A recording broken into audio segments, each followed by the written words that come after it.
अस्सलाम वालेकुम, welcome to my new video. आज की इस वीडियो में हम डिस्कस करेंगे मेडिकल टेस्ट 2017 का पेपर, जिसमें से हम डिस्कस करेंगे from question number 31 to question number 40।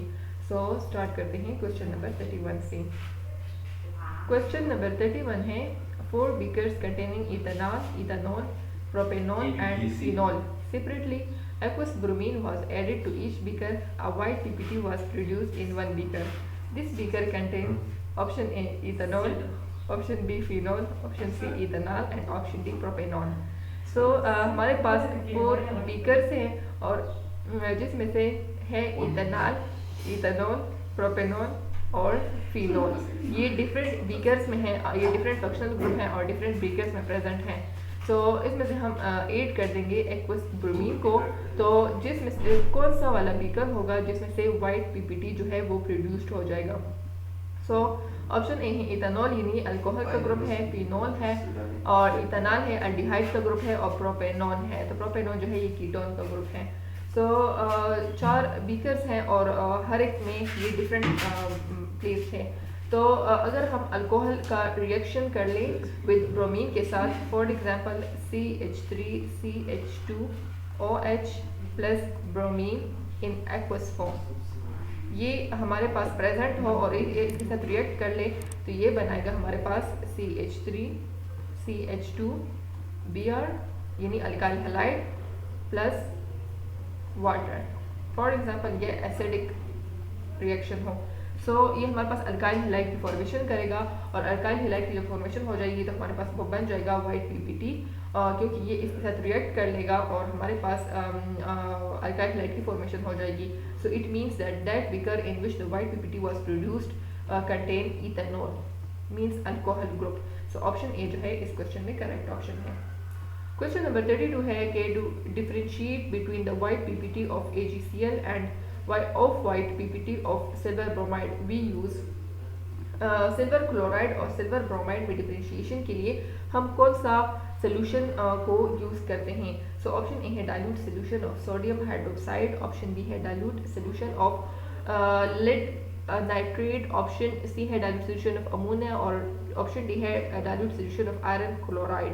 So halide ions की डिफरेंशिएशन के लिए हम जो टेस्ट यूज़ करते हैं या तो सिल्वर नाइट्रेट को यूज़ करते हैं या अमोनिया को। सो अमोनिया को जब हम यूज़ कर देते हैं, यहाँ पर सिल्वर नाइट्रेट नहीं है, सो सिर्फ अमोनिया गिवन है। सो ऑप्शन सी जो है इसमें से करेक्ट ऑप्शन है डाइल्यूट सोल्यूशन ऑफ अमोनिया, क्योंकि जब अमोनिया का सोल्यूशन हम यूज़ करते हैं तो हम हैलाइड आइंस का सोल्यूशन ले लेते हैं जिसमें से सारे हैलाइड्स प्रेजेंट होते हैं, उसको एसिड यानी नाइट्रिक एसिड के साथ ट्रीट कर देते हैं। तो उसमें से जिस चीज़ की प्रेसिपिटेशन हो जाती है उस प्रेसिपिटेट को फिर हम ammonia, dilute solution of ammonia और कंसनट्रेटेड सोल्यूशन ऑफ अमोनिया के साथ रिएक्ट कर देते हैं। उस प्रेसिपिटेट को उस अमोनिया के सोल्यूशन में डिजॉल्व कर देते हैं। सिल्वर क्लोराइड जब डिजॉल्व हो जाए तो वो हमें देता है कलरलेस सोल्यूशन। सिल्वर क्लोराइड जो है ये देता है colourless solution by dissolving in ammonia solution, dilute solution of ammonia। और सिल्वर ब्रोमाइड जो है इसको अगर हम डाइल्यूट सोल्यूशन में डिजॉल्व कर दें तो इसका कलर अनचेंज्ड होता है डाइल्यूट सोल्यूशन में।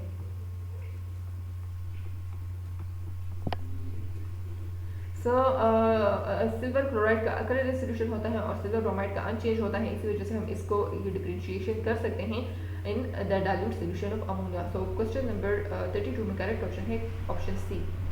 क्वेश्चन नंबर 33 है कि CH3CH2NH2 react with C2H5 and C double bond with O है यहाँ पर, और ये रिएक्शन इस तरह है CH3CH2NH2 react with C2H5 C double bond with O और यहाँ पर है आई थिंक CH2। तो CH2 या CH3 होगा। सो यहाँ पर ये दोनों जब रिएक्ट करते हैं तो इसमें से हमारे पास ये हाइड्रोजन और ये वाले ऑक्सीजन जो है ये रिएक्ट करके हमारे पास वाटर की फॉर्मेशन हो जाती हैं और कार्बन जो है ये अपने डबल बॉन्ड जो इसने ऑक्सीजन के साथ बनाए हुए होते हैं वो डबल बॉन्ड नाइट्रोजन के साथ बना के हमारे पास इमाइन या शिफ्ट बेसिस की फॉर्मेशन हो जाती है। इसका प्रोडक्ट कुछ यूँ होगा CH3CH2 and with double bond with C, ये वाला कार्बन मिड वाला, और एक साइड पे C2H5 हो जाएगा और दूसरी साइड पे CH3 हो जाएगा। तो जब कार्बन नाइट्रोजन के साथ डबल बॉन्ड बनाता है तो उस वाले कंपाउंड को हम कहते हैं इमाइन या शिफ्ट बेसिस।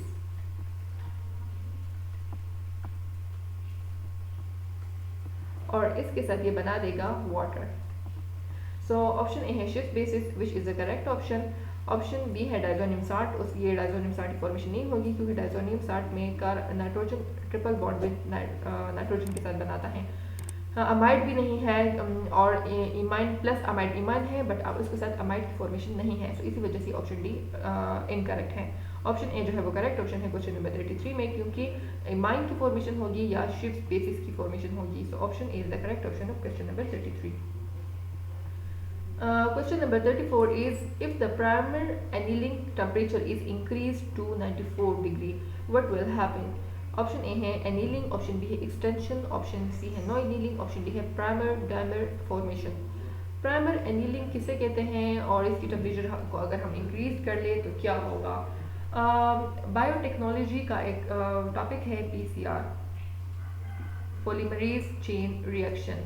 इस प्रोसेस में क्या होता है, multiple copies can be produced from a single gene और पीस ऑफ DNA। इसमें से सिंगल जीन की या DNA का एक सेगमेंट लेके उसका एक पीस लेके उसकी मल्टीपल कॉपीज बनाई जाती हैं, उसको क्लोन किया जाता है, यानी उसकी तरह आइडेंटिकल कॉपीज की फॉर्मेशन होती हैं PCR में। PCR means polymerase chain reaction. और इसमें से इसके 3 स्टेप्स हैं, इस टेक्निक के 3 स्टेप्स हैं। The first one is denaturation, यानी उस पीस सिंगल जीन को डीनेचर किया जाता है। सेकंड नंबर स्टेप है प्राइमर एनीलिंग,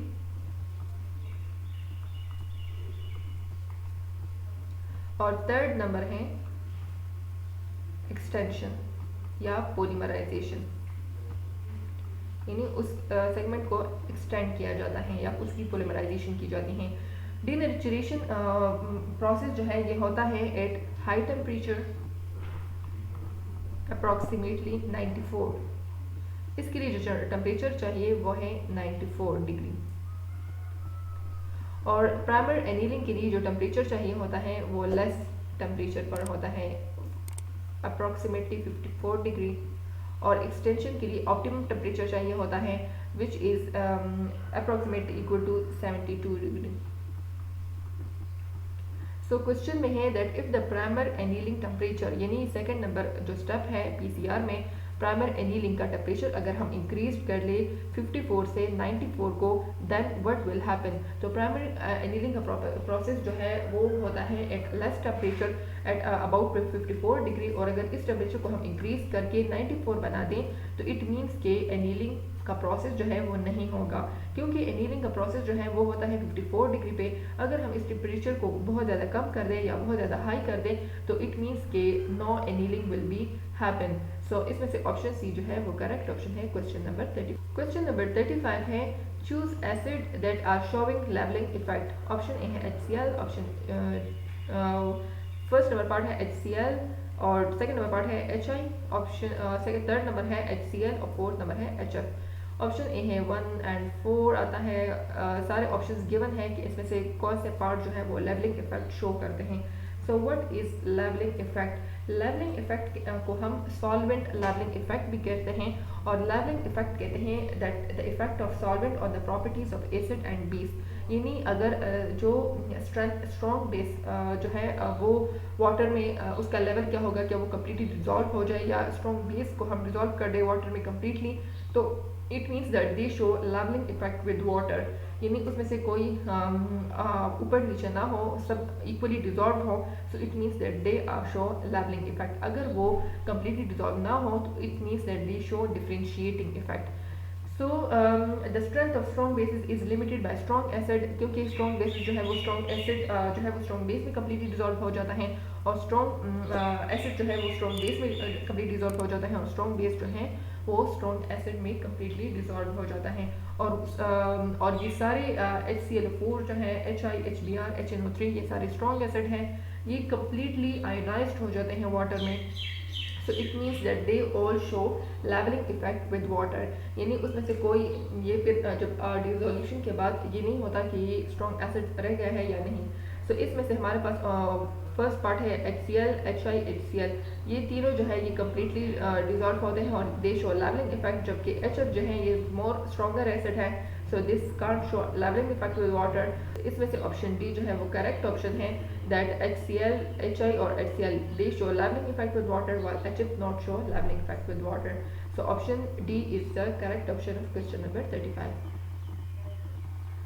Question number 36 है, the experiment by Hershey and Chase had confirmed that DNA was a hereditary material on the basis of the finding that option A है radioactive phage was found in the pellet, option B है radioactive phage were found in the supernatant, option C है radioactive sulfur was found inside the cell, option D है radioactive phosphorus was found in the cell. So Hershey और Chase ने जो experiment किया था, they want to find that DNA was a hereditary material, क्या ये DNA जो है वो hereditary material है या नहीं, इसको कंफर्म करने के लिए हेर्शी और चीज ने एक्सपेरिमेंट किया था 1952 को, और इन्होंने एक्सपेरिमेंट किया था वायरस पर। वायरस में inside the genetic material DNA और उसके प्रोटीन पर, that whether DNA is the hereditary material और protein is the hereditary material. तो इन्होंने लिया था वायरस का DNA और प्रोटीन दोनों को लेबल किया था विद रेडिएटिव एलिमेंट्स। उन्होंने दो रेडिएटिव एलिमेंट्स लिए थे, एक फॉस्फोरस 32 और प्रोटीन जो है उसे लेबल किया था सल्फर 35 पर। सो ये दो एलिमेंट्स दिए थे इन्होंने, radiative elements phosphorus 32 and sulphur 35। DNA को लेबल किया था फॉस्फोरस 32 से और प्रोटीन को लेबल किया था सल्फर 35 पर। और जब हमारे पास वायरस से दूसरे वायरस की फॉर्मेशन हुई तो हमारे पास ये वाला DNA जो है this is found in bacterial cell inside the bacterial cell, और प्रोटीन जो है this is found in the media. Sulphur 35 जो है ये मीडिया में इसे पाया गया, और फॉस्फोरस जो है 32 को बैक्टीरियल सेल के इनसाइड जो है ये प्रेजेंट था। सो इट मींस इन्होंने ये कंफर्म कर लिया that virus DNA responsible for the directing production of new viruses and virus protein are not responsible for the formation of new virus. So इसी वजह से इन्होंने कहा कि DNA is the genetic material, DNA is the hereditary material which can due to which the new virus can be produced. So इसी वजह से यहाँ पर क्वेश्चन में पूछ रहे हैं had confirm that DNA was hereditary material on the basis of the finding that, तो DNA जो है उसे वो प्रेजेंट है बैक्टीरियल सेल में। तो इसमें से ऑप्शन डी जो है वो करेक्ट ऑप्शन है, that radioactive phosphorus was found in the cell, और रेडिएक्टिव फॉस्फोरस 32 है एंड जिसे DNA को लेबल किया था इस रेडिएक्टिव एलिमेंट पर, और ये प्रेजेंट न्यू वायरस में ये प्रेजेंट था inside the bacterial cell. So इसी वजह से इन्होंने ये कंफर्म कर दिया that DNA was the hereditary material. Option D जो है वो करेक्ट ऑप्शन है क्वेश्चन नंबर 36 में। Question number 37 is how many nucleotides are on 12 mRNA codon, यानी 12 mRNA कोडॉन्स में कितने नंबर ऑफ न्यूक्लियोटाइड्स हैं। ऑप्शन ए है 12, ऑप्शन बी है 24, ऑप्शन सी है 36 और ऑप्शन डी है 48। Must remember this that codon is triplet of nucleotide. Codon is triplet of nucleotide. It means that one codon can be made by combination of 3 nucleotides. यानी हमारे पास 3 nucleotides की जब combine हो जाए उससे एक कोडॉन की फॉर्मेशन होती है। जैसे कि हमारे पास स्टॉप कोडॉन है जो UAC, तो ये 3 न्यूक्लियोटाइड्स हैं यूरेसिल, एडेनिन और साइटोसिन, और इसकी कम्बिनेशन से ये ट्रिपलेट है, ट्रिपलेट कोडॉन न्यूक्लियोटाइड्स की कम्बिनेशन से हमारे पास एक कोडॉन की फॉर्मेशन हो जाती है and this codon then is responsible for their specific function. यहाँ पर पूछ रहे हैं कि 12, तो अब हम लिख लेंगे that 1 codon is equal to 3 nucleotides. Question में पूछ रहे हैं दैट 12 mRNA कोडॉन्स हैं, इट मीन्स दैट यहाँ पर हम लिख लेंगे 12 कोडॉन्स हैं हमारे पास, और कितने नंबर ऑफ न्यूक्लियोटाइड्स की से 12 कोडॉन की फॉर्मेशन होगी।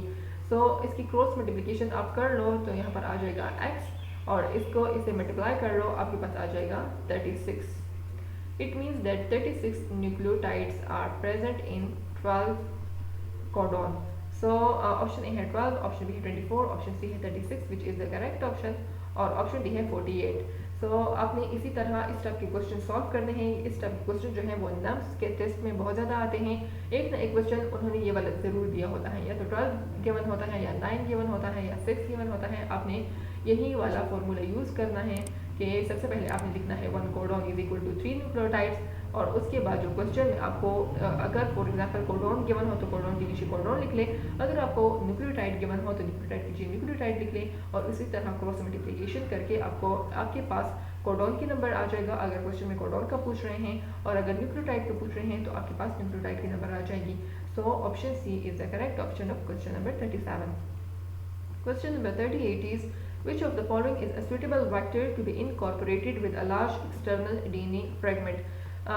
ये क्वेश्चन बायोटेक्नोलॉजी के टॉपिक से गिवन लिया गया है रिकॉम्बिनेंट टेक्नोलॉजी से, और इसमें से पूछ रहे हैं कि कौन सा सुटेबल वेक्टर है that which it can be incorporated with a large external DNA fragment. So इसमें से ऑप्शन ए है small size vector, option B है large size vector, option C है large size vector with no screen of replication, और option D है small size vector with no screen of replication. So external DNA fragment में incorporation के लिए हमारे पास जो vector चाहिए होता है वो चाहिए होता है small size vector. Small size vector जो है they are responsible for incorporation with a large external DNA fragments, और इसकी वजह से हमारे पास रिकॉम्बिनेशन हो जाती हैं दो डिफरेंट डीएनएस की, और फिर उससे एक न्यू ऑफस्प्रिंग की सिंथेसिस हो जाती हैं. सो ऑप्शन ए जो है वो करेक्ट ऑप्शन है इस क्वेश्चन में.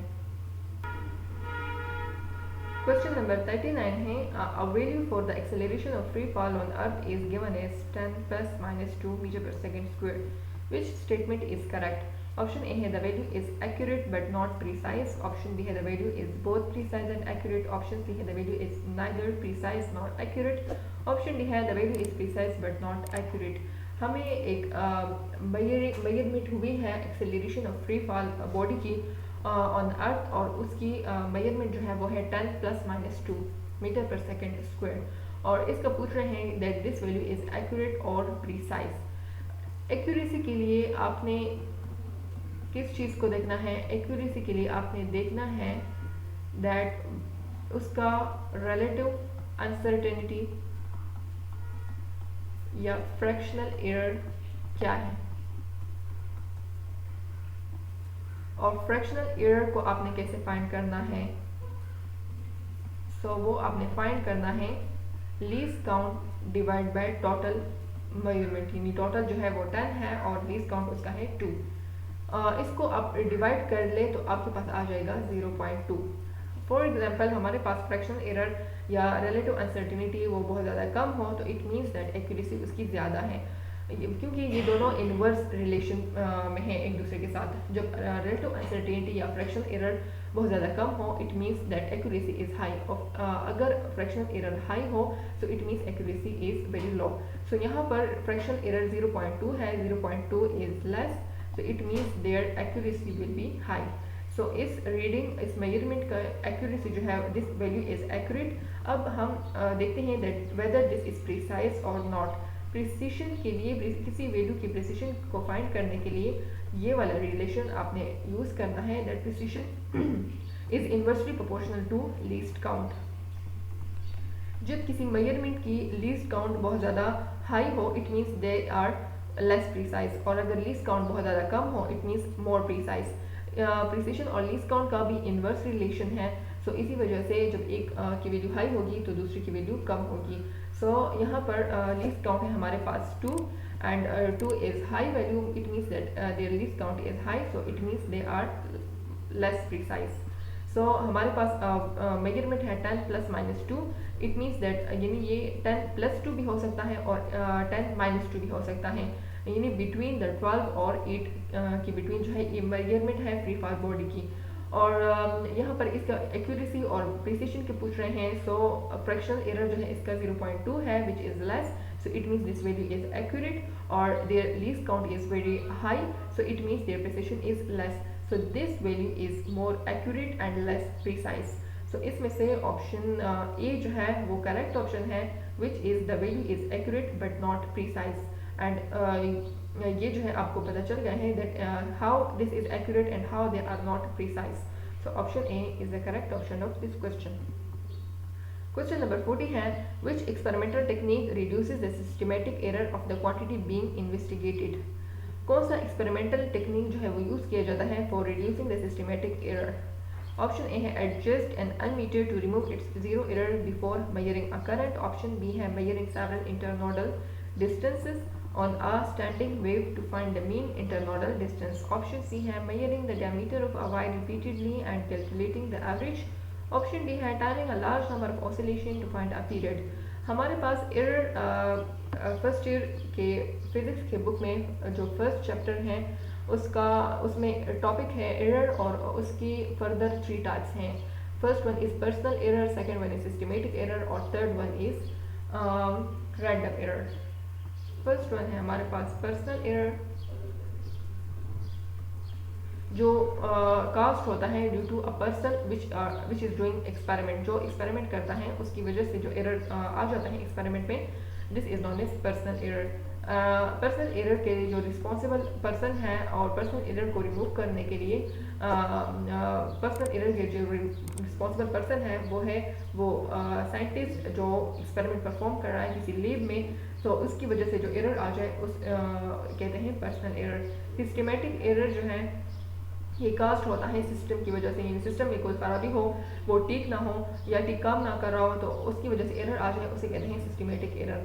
और थर्ड नंबर एरर है रैंडम एरर या एवरेज एरर, जिसको जो कास्ट होता है अगर आप बहुत ज़्यादा कम रीडिंग्स ले लो या एक ही रीडिंग ले लो और उसी के अकॉर्डिंग वो रिजल्ट निकाल दो आप उस एक्सपेरिमेंट का, तो उसे कहते हैं random error. So person error को रिमूव करने के लिए the person is responsible for this error, और सिस्टमेटिक के लिए आपने सिस्टम को ठीक करना होता है, और रैंडम के लिए आपने बहुत ज़्यादा उसके रीडिंग्स लेने होते हैं और फिर उसका एवरेज या मीन निकालना होता है। सो क्वेश्चन में है कि एक्सपेरिमेंटल टेक्निक है और हमें सिस्टमेटिक एरर को रिड्यूस करना है, तो कौन सा मेथड हम अप्लाई करेंगे। सो ऑप्शन ए है adjust an ammeter to remove its zero error before measuring a current. तो यहाँ पर यूनिक करेक्शन है एमीटर की, एमीटर इंस्ट्रूमेंट है और इसमें जीरो एरर की करेक्शन अगर हम कर लें तो ये एरर जो है ये रिमूव हो सकता है। So this is systematic error, और सिस्टमेटिक एरर को रिड्यूस करना है हमने, तो ऑप्शन ए जो है इसमें से करेक्ट ऑप्शन है। ऑप्शन बी इस वजह से इनकरेक्ट है कि यहाँ है कि measuring several internodal distances on a standing wave to find the internodal distance, यानी हमने बहुत ज़्यादा इंटरनोडल डिस्टेंस को फाइंड करना है, so it means this is random error. Option C है measuring the diameter of a wire repeatedly and calculating the average, ये भी रैंडम एरर का एग्जाम्पल है। और ऑप्शन डी है timing a large number of oscillation to find a period, बहुत ज़्यादा oscillation हमने फाइंड करनी है और पीरियड को फाइंड करने के लिए, so this is personal error. So इस वजह से ऑप्शन ए जो है वो करेक्ट ऑप्शन है क्वेश्चन नंबर 40 में। This is the end of my video, thanks for watching, see you in the next video, अल्लाह हाफिज़।